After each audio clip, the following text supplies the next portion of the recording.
Dear participants, welcome to this Martens Centre online debate on the new Pact on Migration and Asylum. The Pact is a set of proposals that the European Commission presented on the 23rd of September, exactly 3 weeks ago. My name is Vít Novotný, and I will be moderating this event. I would like to introduce our speaker. The Martens Centre is honored to host today the European Commission's Vice President for promoting our European way of life, Margaritis Schinas. Welcome to this debate, Mr. Schinas. Good afternoon. Thank you for having me.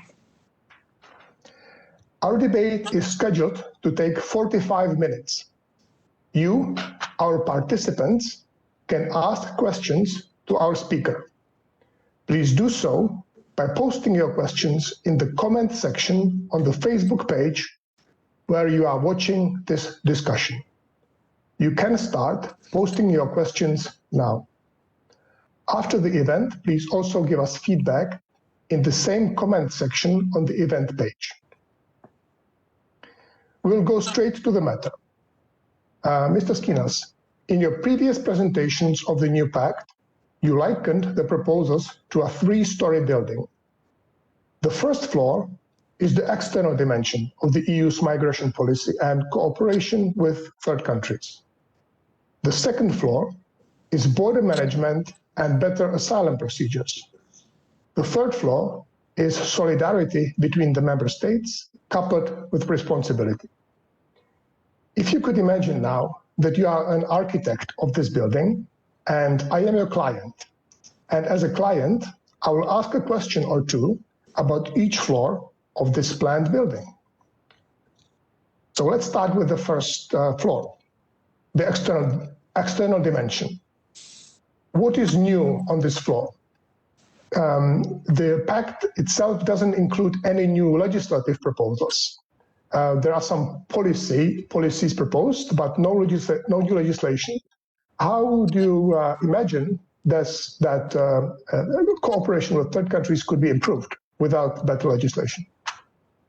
Well, Vít, let me start by saying how happy I am to see that my metaphor of a three-story building has now, in a way, consolidated this debate. We had last Thursday the first meeting of the Justice and Home Affairs ministers under the German presidency, and I was positively surprised that most of the discussion was centered around the building and the Vice President's building. So I'm in a way, this is a major success, an early harvest in this debate. Now back to your question on the external dimension of it. We see this first floor as a step change to the situation we're having now. And we see it as one of the main elements of the responsibility components that we need in the new proposal. And I often said publicly that we do not view this as a turning the page. Rather, it's a paradigm shift. Under this strand, we want to bring together things that have been done so far, but in a way that's rather scattered and very often fragmented. We want to build a relationship of trust with the countries of origin and transit and with our neighbors. And through this relationship, mainly provide for two things. First, provide many more opportunities for the people from these countries to make a better life in the countries of origin rather than put their lives in the hands of the smugglers in the Mediterranean or the Aegean. So we are bringing forward a set of incentives, proposals, tools that we have at our disposal to make this happen. And that may include not only money and investment, but could also include trade or visas or Erasmus scholarships. So this country offers would be substantial. And then the second thing we want to achieve is through this relationship to help these countries assume more responsibility for their border management procedures, for their asylum systems, help them to help us with returns and readmissions, and probably tomorrow organize the legal pathways. So we view this as a kaleidoscope of different actions that have not been achieved so far. Of course, we had in the past the EU Trust Fund for Africa. We are spending a lot of money for development aid. We have a lot of resources to help our neighbors in the neighborhood policy instruments, but this is a new paradigm. And the final point, you rightly point out that we do not see this happening through a legislative instrument. You know, very often political will and coordination and acting decisively can be more effective than legislation, but we do have a legislative element here, which is the visa code. As you know, the new legislation on visa code allows the Commission to use visas as a way to incentivize progress on, say, readmission. And we are confident that with all these new individual measures that bundle together into the first floor, and with the help of High Representative Vice President Borrell, but also my colleagues, Commissioner Verhely for Neighborhood, Jutta Urpilainen for Africa, and others, we can make this work.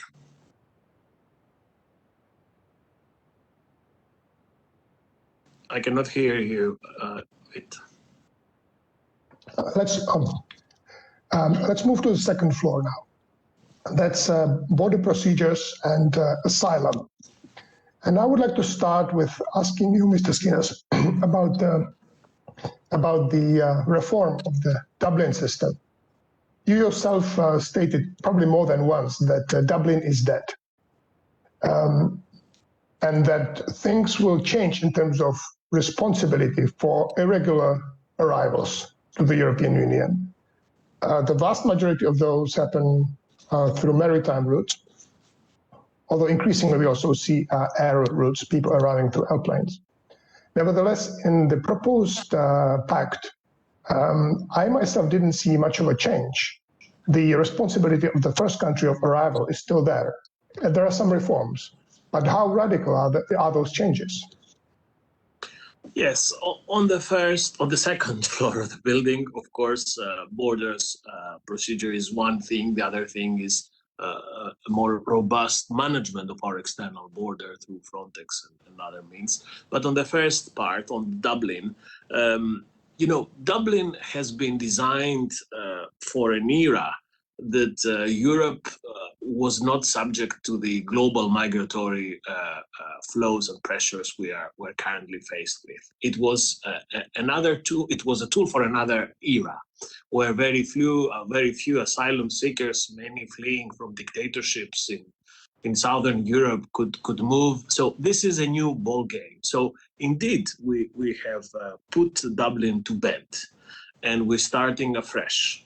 And what we are proposing as elements for the second dimension of the pact are fundamentally different from Dublin. The only thing that survived from Dublin is, of course, the criterion of the country of first entry. If we would have abolished this criterion too, or let me put it differently, in order to abolish this criterion too, we should have 100% mandatory relocation from moment one, day one upon arrival. Something which is not rocket science. Everybody knows that this is not achievable. Politically, it is not possible. It's not feasible. We saw that back in 2016, and it was one of the main conclusions of our consultation process now. So what we did is, I think it's a smart choice.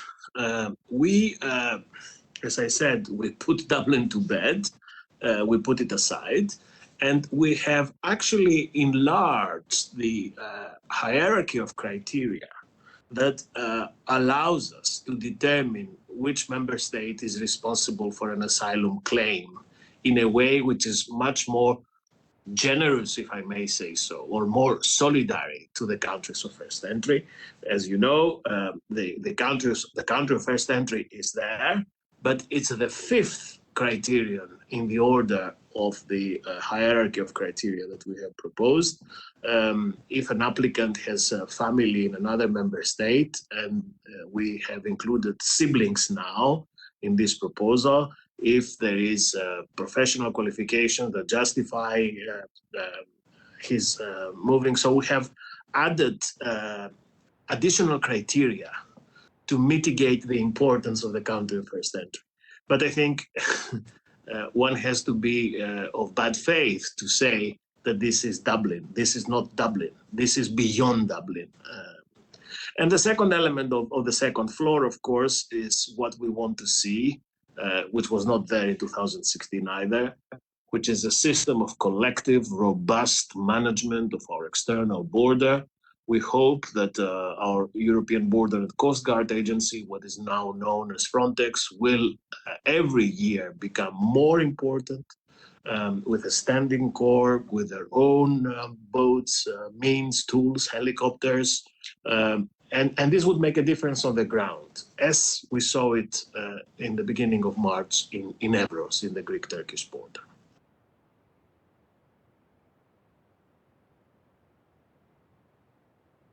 Cannot hear you. Let us now move to the third floor, and that's solidarity and responsibility. And here I would like to ask some basic questions, because different information is circulating, and I just want to ask for your clarification, please.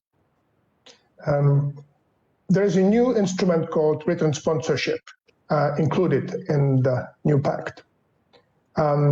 Is it the case that under any circumstance, a country can choose between relocating asylum seekers and irregular migrants on the one hand, and written sponsorship on the other hand? Is this the choice under any scenario, even under a crisis scenario? Just a clarification before I come to your question. We see the third floor being solely on solidarity. And we see the first and the second floor being on responsibility. So the third floor is solidarity only. and I think this is what makes the building resilient, because the solidarity floor can only exist if the first two responsibility elements were in place. Now, back to your question. I admit that the new system that we put on the table on the 23rd of September is somehow complex to understand, and it requires a certain explanation, and I'll try to do that as in simple terms as possible. We have now put forward a system which is based on three types of situations, on three typologies of situation. One, which is a situation of pressure or risk of pressure. Another one, which is a situation that is linked to search and rescue operations at sea. And the third one, which is a situation that we call the crisis situation, which is something that would mean back to 2015 numbers of arrivals. So depending on the situation a member state finds itself in one of these three strands, there is always the possibility under our new system to activate a solidarity request, to push the solidarity button. And we're confident that we can provide at all times the adequate response, meaning that at the end of the day, we will always be under this new proposal able to match requests with offers. How? By a sequence of steps, by a round of steps, starting by an annual planning exercise of solidarity offers, if I may say so, that will be managed by the Commission. So at all times, there will be a solidarity bank, solidarity reserve. So the first request could be matched by what we have already in the bank. If this is not possible, then there will be a second round, we call a solidarity forum, where different additional contributions to the solidarity request would be offered. And finally, in the, we think, unlike situation that there is still something missing, we have activated a correcting mechanism that the Commission will enact by a legislative act to make sure that this missing part is delivered. A central part of the solidarity mix that we will activate is what you spotted as returns sponsorship, which is a new possibility, and which would mean that those member states that cannot offer mandatory or they cannot offer relocation, they would assume, instead of relocating, organizing the returns of the same numbers of people that they would have relocated.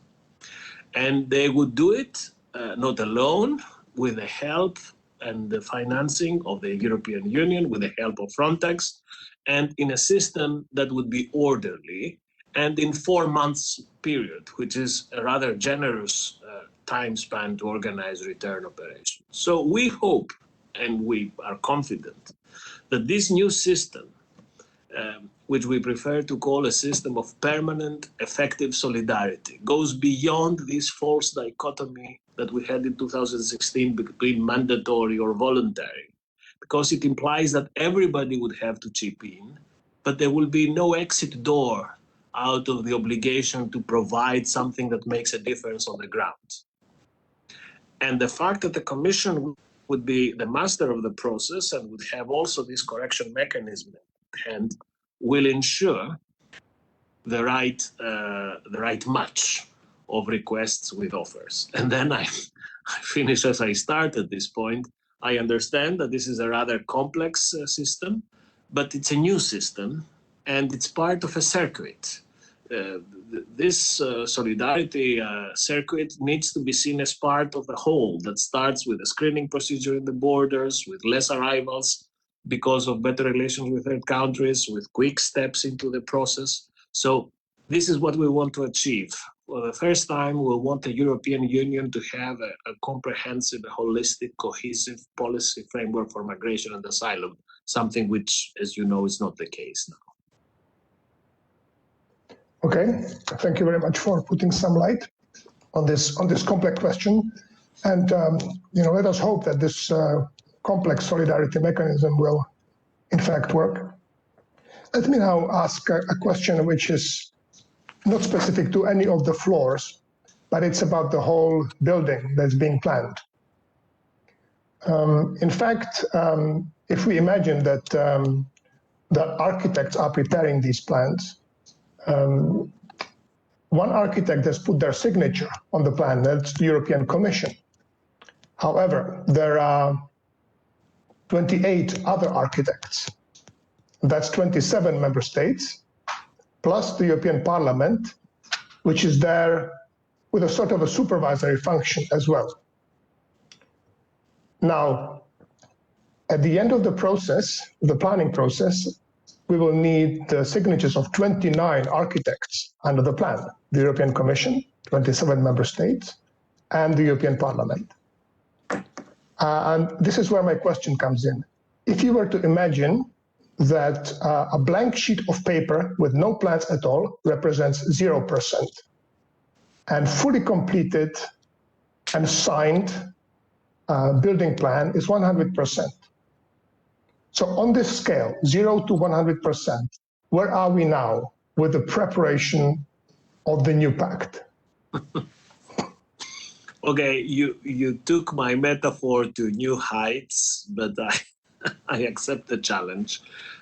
Let me first say that I'm not sure that any construction can survive the work of 28 architects. So I prefer, for conceptual reasons, to stay with this notion, which is also the institutional way of doing things. It is the community method, which is the only architect is the one that puts on the table the scheme, and this is the European Commission, because, as you know, we have the monopoly of initiating policy. So I like to believe that the plans are already submitted.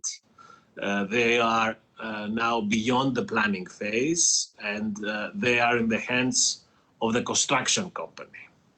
And there you're right, the construction company has 28 shareholders, 27 representing a school of thought, and the European Parliament probably another. But they would have to build the construction. And I also venture a thought that our proposal is made in a way that can resist different ways of construction, but the house will only be built if the overall structure is respected of the 3 floors. So there can be no third floor without first or the second. Of course, we can discuss if the staircases would be steep or mild, if there would be lifts, or we could have windows, and all this is to be discussed, and this is the game of democracy, European democracy. But now the moment has come to admit that Europe cannot longer live in a house half built. I think I've said it again publicly, that it's unthinkable, at least for me and to many others, that we have the biggest single market on earth, the better regulated market. We produce more than 20% of the world GDP. We have the second world currency of reference, and we agreed on a mega recovery package of trillions. And we still do not have a migration policy, when migration is an issue that defines our times. So, okay, we're at the beginning. We only had one discussion at the Council last Thursday, which was very encouraging, I must say, very encouraging. We are in permanent contact with all political groups in the European Parliament, where we also sense a certain positivity. The proposal on the table reflects the biggest consultation ever undertaken on migration policy in the European Union. Both Commissioner Johansson and I traveled to all capitals. We spoke to everybody. We consulted ad nauseam, and we think that this time there is a chance to make it. Now, if you like percentages, I would say, starting from what we're having now, which is a non-system, a non-house, a house half built, even the submission of the plan in itself is a major breakthrough, because it focuses people's mind, it concentrates discussion, and it allows the legislators to start working in earnest. So I really hope that the German presidency will make significant progress, and Minister Seehofer has already scheduled an extraordinary council meeting for November. There is another one in December. The Portuguese government, the Portuguese presidency is also very active. So I really hope that this time we'll make it. Would you venture to guess a percentage? I think that we are now, precisely because I'm very confident that we tabled the right proposal, I think we're starting with a 25% of the overall structure, and I hope the rest will go fast. I will now look at the questions that our participants are sending to us, Mr. Schinas. I'm going to start with a question on visa measures. Why the visa measures for countries that do not cooperate on returns issue has not been triggered yet? This is part of new visa code and not the new Pact for migration? Yes, I think I mentioned it in my first reply. This is a real legislative tool at our disposal that we can use to strengthen work cooperation and incentivize readmission. It's a new piece of legislation, and I'm sure that it will be part of the policy mix I was referring to earlier. But this should not only be seen as a negative tool. When I was discussing visas, I would say that visas could also be a positive tool, something that would be part of the positive win-win agenda, as it will be new opportunities for legal migration, which we will be develop, including EU talent partnerships with third countries. And we decided not to put this together with a Pact proposal, but to come with it a bit separately at the end of the year, because the issue itself is very important to be put together with a Pact. It merits a separate focus. So yes, we are confident that the visa code will be part of the policy mix of the first floor. And let me also say this, sometimes this first floor, the external dimension, is being interpreted by some as Fortress Europe, or Europe which is becoming difficult, and not at all. I think that coming at an understanding on migration with our partners, with our neighbors, with countries of origin and transit, is not only to the benefit of Europe, is also to their benefit as well. It's a win-win situation, and this is what we discussed when we were college-to-college meeting in Addis Ababa with the African Union College. This win-win focus is what we'll be working on.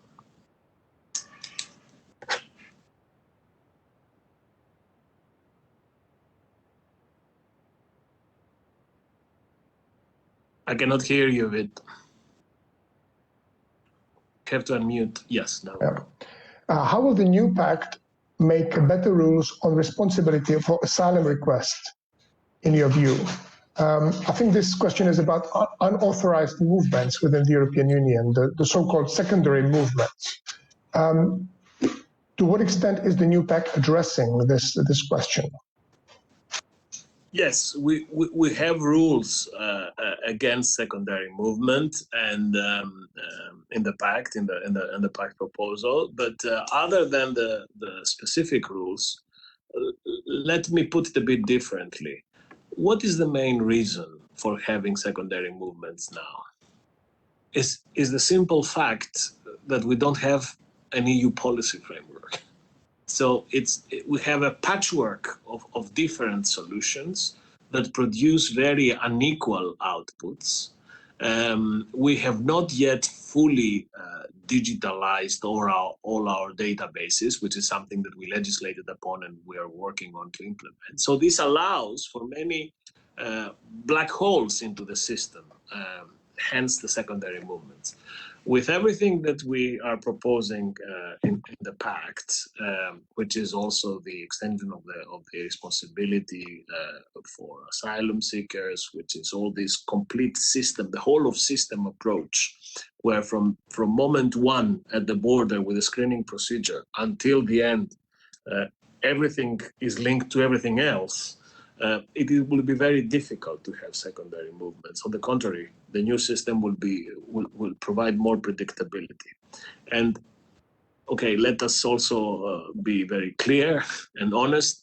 I think also the fact that we are now operating in Europe with a very low level of arrivals, that is not comparable to the situation we went through 5 years ago. This is also a window of opportunity, because the construction work, it's easier to progress when the weather is good, when the outside pressure is less. So all this compels us to act quickly.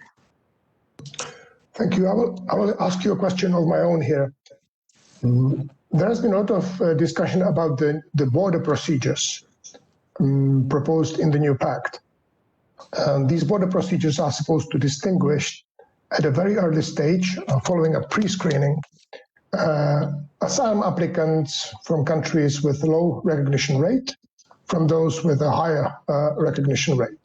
So those with a lower recognition rate, below 20%, according to the current statistics, would be put into the border procedures, or with certain exceptions, for example, for children. How would those border procedures work? There seems to be a proposal in the new pact which says that people will legally not enter the territory of the given member state, if I'm reading the proposal correctly. And if that's so, will they have to be detained? How would that responsible member state make sure that the people subject to the border procedure do not abscond? Well, this is again a question that allows me to profile one of the novelties, one of the many novelties of our proposal, which is this mandatory screening procedure at our external borders.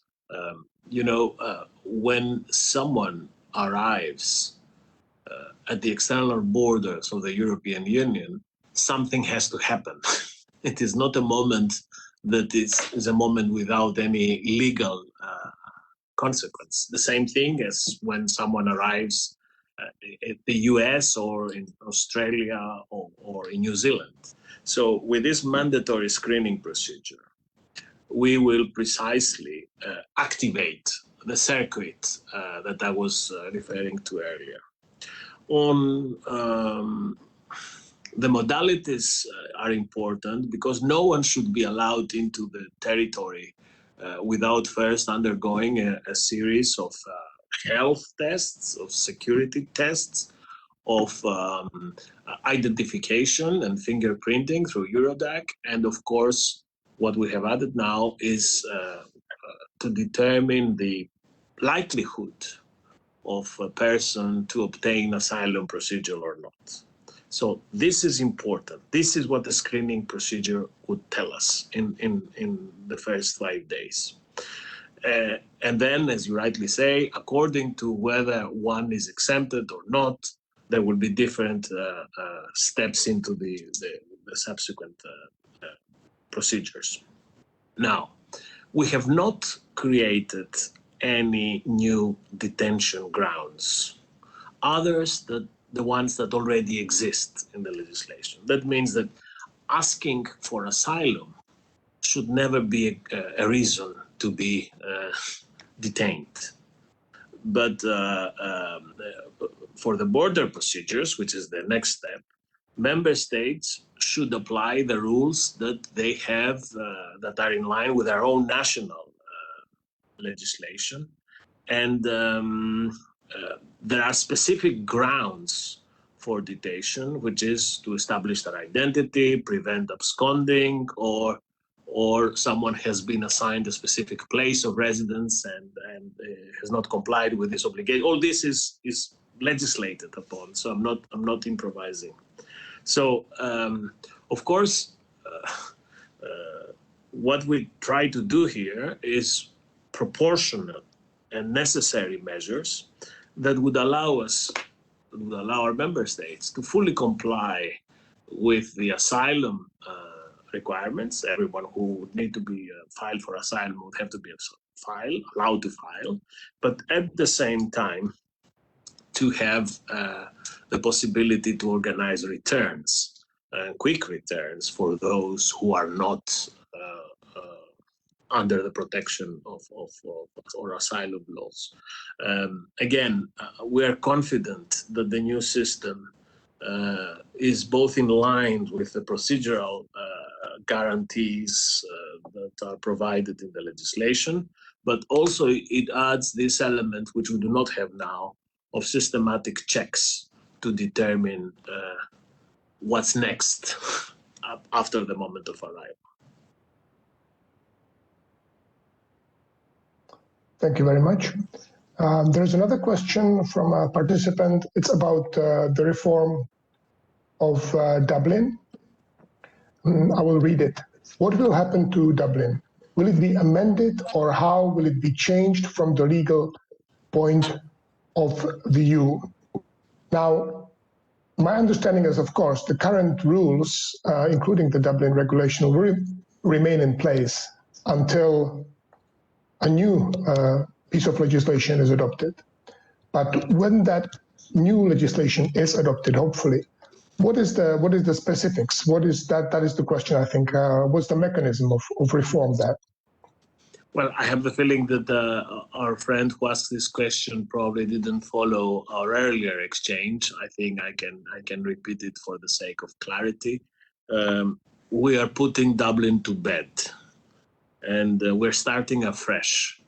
The only criterion that we keep is, of course, the country of first entry, and this is because we know that to abolish this criterion, we should have mandatory relocation from day one, 100%, which is the reddest of all red lines for many, and it would be a non-go. So instead of reproducing here a debate, which was one of the main reasons of our failure 5 years ago in the new system, we put Dublin aside. We keep, of course, the criterion of first entry, but we introduce a hierarchy of criteria in which the country of first entry is number 5 in the list. So we extend significantly the other criteria in this new system that would clearly open up the possibility for asylum requests to be treated not in the country of first entry. And this hierarchy of criteria is number 1, the best interest of the child. Number 2, family reunification, including siblings, which was not the case up to now. Number 3, visas. Number 4, academic and professional qualifications. And number 5, country of first entry.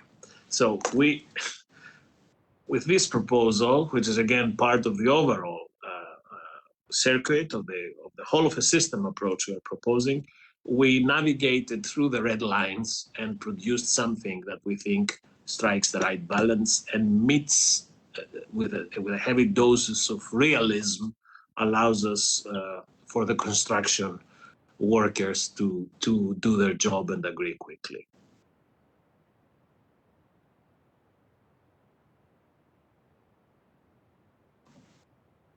We have about 5 minutes left. I think we have time for about 1 or 2 questions. One is the EU-Turkey statement of 2016 is still in place. However, given the current situation between EU and Greece on the one hand and Turkey on the other hand, how possible do you think it is to keep alive this deal? Well, this is indeed a very relevant question to the discussion we are having.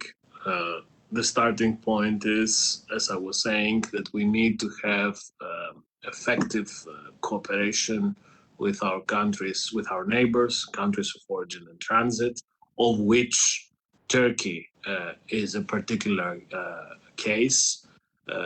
We should not forget that Turkey continues to host around 4 million Syrian refugees on their territory. It is probably the biggest number of refugees on earth.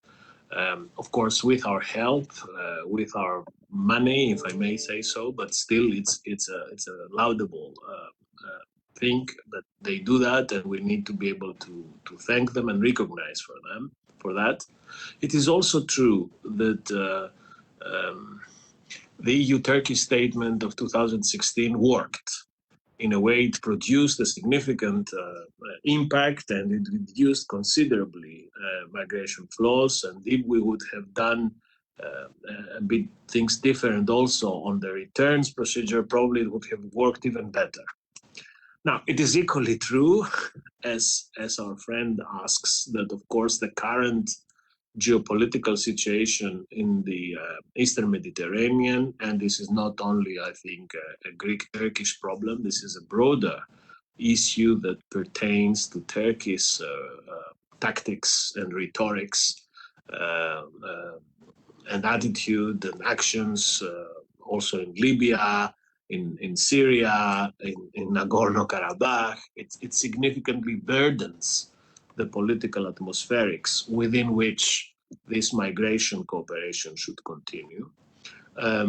I'm an optimist by nature, so I still hope that migration can be an issue, or probably one of the few issues that can be part of a positive agenda with Turkey. And I think we have made it very clear to our Turkish counterparts, including to President Erdogan when I visited Ankara last December, that the European Union is willing to continue engaging in this cooperation. But of course, it takes two to tango. And it is also has to be very clear that migration should be part of this positive agenda if the overall relationship between EU and Turkey de-escalates and normalizes. For as long this is not the case, I see it becoming increasingly difficult. Okay, can I have a follow-up question? I think that's going to be our last question. The money that the European Union has been providing to Turkey is going to run out at some point under the current deal, maybe 2021. Some of the flagship projects will be finished by then. Can you imagine renegotiation of the EU-Turkey deal under the current security situation in the East Mediterranean? Yes. First, let me tell you that the money that we have been paying so far is not money that is paid to Turkey. It is money that is mainly channeled to the host communities, to the many organizations and agencies that are active in helping with the refugees on the ground. We also finance the Turkish state, but on the basis of receipts, for example, on health care bills provided by the Turkish public health system to the migrants, and we reimburse these expenses. So this is not money for Turkey. This is money for refugees in Turkey. I think it's a significant caveat. Now, on your question, yes, I think the answer is pretty obvious. It is becoming very difficult to continue such a cooperation when everything else is not conducive to negotiation. Or put it differently, our hope is that if wiser spirits and de-escalation attitudes and tactics prevail on the Turkish side, this can be done quite easily. And we still hope that this is feasible. And I repeat what I said. I think that we need all our neighbors and all our partners to cooperate on migration in the years to come. Thank you very much. Vice President Schinas, our time has run out.